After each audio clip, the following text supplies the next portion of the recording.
In this video, we're going to look at three different types of life cycle that are new to the 7th edition of the APM's Body of Knowledge. Linear we've met before in the 6th edition, but they've added two other additional life cycles, iterative and hybrid life cycles.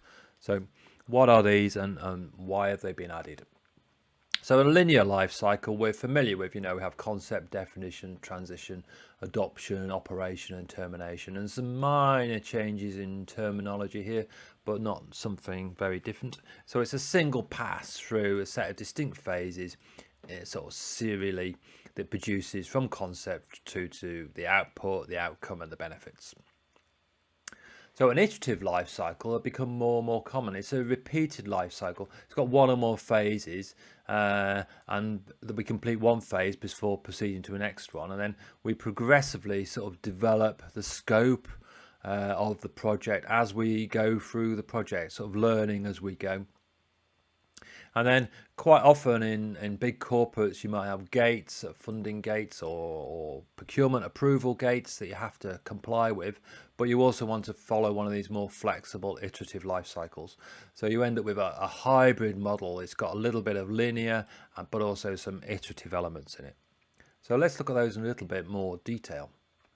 So a linear life cycle, again, this is fairly familiar to those who've done the Box 6 course. We have a concept that leads to a business case. That business case is used by the sponsor to release funding for the project, capital funding for the project. Before we then start the delivery of the project, we go through a planning phase that leads to a project management plan that produces a plan, a baseline plan, and this is now called deployment. So we deploy that baseline plan. We basically follow that baseline plan, and that baseline plan can be broken into stages. So it might be a staged plan that we follow. Once we've completed the product, we then transition that into operation, and that produces the output.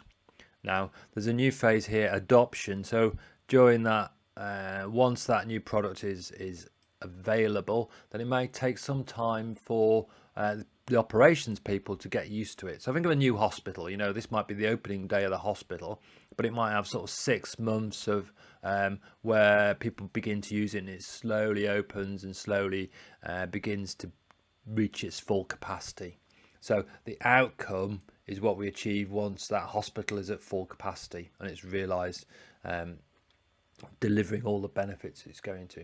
So during the operational phase of that hospital, we'll realize all the benefits, and that benefit realization phase now continues to the end of operation. And after 200 years or 300 years, that hospital will be redundant, and it won't be latest technology. So we'll probably terminate or decommission it and redevelop it as a new building. So that's a linear life cycle. Some really minor changes here, the addition of the adoption phase, the extension of benefits realization to the end of operation. So small changes, and the change of that to deployment phase. So let's look at iterative. So what's an iterative life cycle? So an iterative life cycle goes through an evolutionary development of the product. So basically we say, right, we're going to fix the time scales of the project, we're going to fix the budget, and what we're going to do is we're going to flex the scope of the project to fit within our timeline, and we're going to flex that scope in an iterative way by listening to the users as we go. So the stage is pre-project. Basically, how do we select the right project? So we might have a portfolio of projects, and out of that portfolio of projects, we're going to select this one here and take it forward into development. So what are the criteria? How does that fit with our business objectives? Feasibility looks at the technical and commercial feasibility. So is it going to pay back? Is it going to give us the funding? Is it technically possible to do it? And foundations will involve some planning, getting the resources ready, identifying how many iterations are likely to take place, and coming up with some higher level resource plans, I expect, for the development of the project, making sure the money is available, etc., etc. Now that foundation phase should be quite short, a couple of weeks, and that's probably a difference between the definition phase. So it's meant to be fairly short and enough to get us going.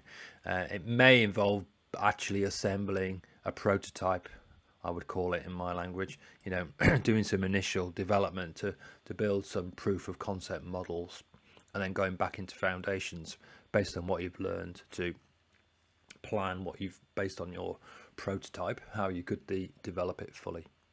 So how does the evolutionary development work? Well, this is what you do.